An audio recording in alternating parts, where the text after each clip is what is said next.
ನಮಸ್ಕಾರ ವೀಕ್ಷಕರೇ, JTV news ಡಿಜಿಟಲ್ಗೆ ಸ್ವಾಗತ. ನಾನು ಅಕ್ಷಯ್ ಶಾನ್ಭಾಗ್. ಬೆಂಗಳೂರಿನ ಕರ್ನಾಟಕ ಚಿತ್ರಕಲಾ ಪರಿಷತ್ನಲ್ಲಿ ನಡೆದ ವಿಶ್ವ ಛಾಯಾಗ್ರಹಣ ದಿನಾಚರಣೆ ಮತ್ತು ಫ್ರೋಜನ್ ಮೆಮೊರೀಸ್ ಫೋಟೋ ಪ್ರದರ್ಶನದಲ್ಲಿ ಕರ್ನಾಟಕದ ಮುಖ್ಯಮಂತ್ರಿಗಳಾದ ಡಿ.ಕೆ. ಶಿವಕುಮಾರ್ ಭಾಗವಹಿಸಿ ಮಾತನಾಡಿದರು. ನೀವು ಎಷ್ಟು ಇಂಪಾರ್ಟೆಂಟ್ ಅಂದರೆ, ನಿಮ್ದೊಂದು ಚಿತ್ರ 100 ವರ್ಷ ಆಗಲಿ 50 ವರ್ಷ ಆಗಲಿ ಎಷ್ಟೇ ವರ್ಷ ಆಗಲಿ, ಒಂದು ನೆನಪಿನಲ್ಲಿ ಒಬ್ಬ ಮನುಷ್ಯನ ಇತಿಹಾಸವನ್ನು ಬರೆಯುವಂಥ ಒಂದು ಭಾವಚಿತ್ರ ಆಗಿದೆ. ಒಂದು ಚಿತ್ರ ಸಣ್ಣ ಚಿತ್ರ ಅಂತ ನಿಮ್ಗೆ ಅನಿಸಿರ್ಬೋದು. ನಮ್ಮ ಬದುಕಿನಲ್ಲಿ ಸಾಕ್ಷಿಗುಡ್ಡೆ ಏನು ಅಂತ ತೋರಿಸ್ಕೊಳ್ಳಿಕ್ಕೆ ನಿಮ್ಮ ಚಿತ್ರ ಭಾಳ ಇಂಪಾರ್ಟೆಂಟು. ನೂರಾರು ಅರ್ಥಗಳ ಚಿತ್ರ ಕೊಡ್ತದೆ. ನಾನು ಅಕ್ಬರ್ದು ಬೀರ್ಬಲ್ದು ಒಂದು ಸಂಭಾಷಣೆ ಯಾವಾಗಲೂ ಹೇಳ್ತಾ ಇರ್ತೀನಿ.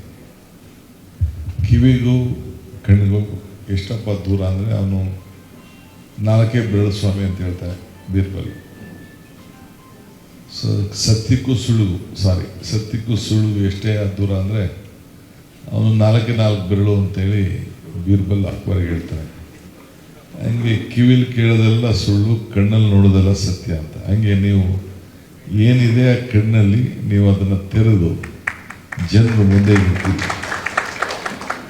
ಈಗ ಯಾವುದೇ ಪೇಪರ್ ಆಗಿರಲಿ, ಸುಮ್ಮನೆ ನ್ಯೂಸ್ ಪೇಪರ್ ಕಳಿಸು, ಅವನಿಗೆ ಎಷ್ಟೇ ಆಳವಾಗಿ ವಾಸ್ತವಾಂಶ ಬರೆದ್ರೂ ಕೂಡ ಆ ನ್ಯೂಸ್ ಪೇಪರ್ ಒಂದು ಚಿತ್ರ ಇಲ್ಲ ಅಂದರೆ ಆ ನ್ಯೂಸ್ ಪೇಪರ್ಗೆ ಬೆಲೆ ಇರುವುದಿಲ್ಲ.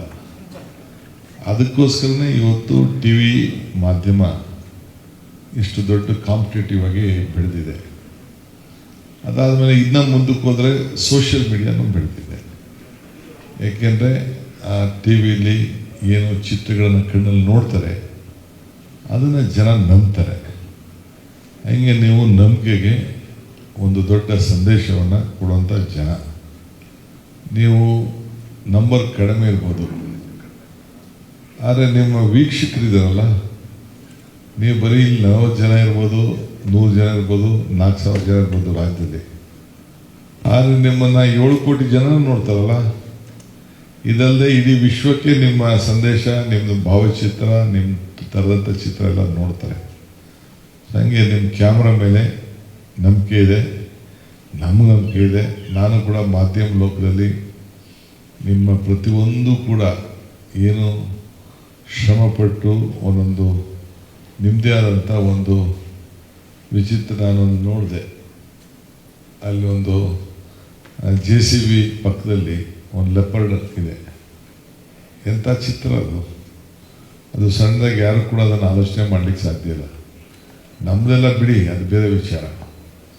ಸೊ ಹಂಗೆ ಪ್ರತಿಯೊಂದು ಕೂಡ ಆ ಕ್ವಿಕ್ಕಾಗಿ ನೀವು ತೀರ್ಮಾನ ಮಾಡ್ತೀರಲ್ಲ, ಯಾವುದು ಇಂಪಾರ್ಟೆಂಟು ಏನು ಅನ್ನೋದು ಭಾಳ ಇಂಪಾರ್ಟೆಂಟ್. ನಮ್ಮದೇನಾದ್ರು ಅರ್ಥ ಭಾವನೆ ರೀತಿಯಲ್ಲಿ ನಮ್ಮ ನೆನಪುಗಳನ್ನು ಮಾಡೋಕ್ಕಿದು ಕೂಡ ತಮ್ಮ ಕ್ರಿಯೇಟಿವಿಟಿ ಇದು ಭಾಳ ಇಂಪಾರ್ಟೆಂಟು.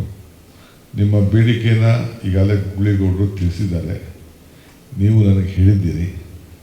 ನಾನು ಇನ್ನೊಂದು ಸ್ವಲ್ಪ ದಿನ ಆದಮೇಲೆ ಬಂದು ನನ್ನ ಭೇಟಿ ಮಾಡಿ, ಜರ್ನಲಿಸಮ್ ಇರೋರಿಗೂ ಕೂಡ ನಿಮಗೆಲ್ಲರೂ ಕೂಡ ಒಂದೇ ರೂಪದಲ್ಲಿ ಯಾವ ರೀತಿ ನಾವು ಸಹಾಯ ಮಾಡ್ಬೋದು ಅನ್ನೋದನ್ನು ನಾನು ಖಂಡಿತ ಆಲೋಚನೆ ಮಾಡ್ತೀನಿ.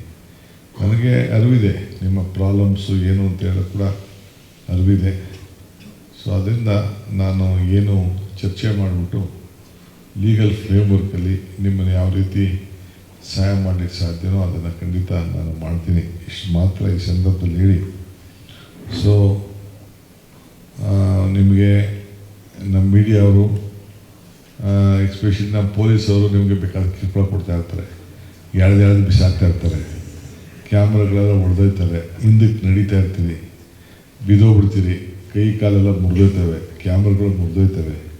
ಆಗ ಯಾರೂ ರಕ್ಷಣೆಗೆ ಬರೋದಿಲ್ಲ. ನಮ್ಮ ಪೊಲೀಸರು ಭಾಳ ರಫು, ನನಗೂ ಗೊತ್ತಿದೆ ಅದು. ಏನು ಮಾಡ್ತೀರಿ, ಅವರು ಒಂದು ರೀತಿ ಡ್ಯೂಟಿ ಮಾಡಬೇಕು. ಅವನ ಕಡೆ ಅವ್ರು ತಪ್ಪು ಅನ್ನೋಕ್ಕಾಗಲ್ಲ, ಬಟ್ ಮುಂದಕ್ಕೆ ಶಿಸ್ತಿನಲ್ಲಿ ನಾವು ಹೋಗ್ಬೇಕಾಗ್ತದೆ. ಏಕೆಂದರೆ ಯಾವಾಗ ನಾವು ಪ್ರೊಟೆಸ್ಟ್ರುಗಳು ಮಾಡ್ತಾಯಿರ್ತೀವಿ, ಆಗ ಅವ್ರಿಗೆ ಏನೋ ಒಂದು ಆ ಸನ್ನಿವೇಶದ ಚಿತ್ರನ ಇಡಬೇಕು ಅಂತ. ಈಗ ನಾನು ಯಾವುದೋ ಒಂದು ಸಂದರ್ಭದಲ್ಲಿ ಇದನ್ನು ಬ್ಯಾರಿಕೇಡ್ ಹಾರ್ತಾಯಿದ್ದೆ. ಸೊ ಆ ಬ್ಯಾರಿಕೇಡ್ ಆದ ಚಿತ್ರ ಇವತ್ತು ಓಡ್ತಾ ಇರ್ತಾವೆ ಅವೆಲ್ಲ. ಯಾವುದೋ ರೈಲ್ ಮೇಲೆ ನಿಂತ್ಕೊಂಡು ಭಾಷಣ ಮಾಡ್ತಾಯಿದೆ, ರೈಲ್ ಅಡ್ಡ ಹಾಕ್ಬಿಟ್ಟು. ನಾನು ಹೇಳ್ತಾ ಇದ್ದೆ 40 ವರ್ಷದಿಂದ ಮಾತು, 45 ವರ್ಷದ ಮಾತು. 81ರಲ್ಲಿ ಯಾವುದೋ ಸಂದರ್ಭದಲ್ಲಿ ನಾನು ಕಾಲೇಜಿದ್ದ ಇದ್ದಾಗ ಓಡ್ತಾಯಿದ್ದೆ. ಈಗ ಹುಡುಕ್ತಾ ಇದ್ದೀನಿ ಆ ಚಿತ್ರನ. ಹಾಗೆ ಒಂದೊಂದು ಚಿತ್ರಕ್ಕೂ ಕೂಡ ಭಾಳ ಅರ್ಥಗರ್ಭಿತವಾದಂಥ ಬೆಲೆ ಇರ್ತದೆ. ಈಗಂತೂ ಈ ಫೋನ್ಗಳು ಬಂದಮೇಲಂತೂ ನಿಮಗೂ ಮಾರ್ಕೆಟ್ ಕಡಿಮೆ ಆಗ್ಬಿಟ್ಟಿದೆ.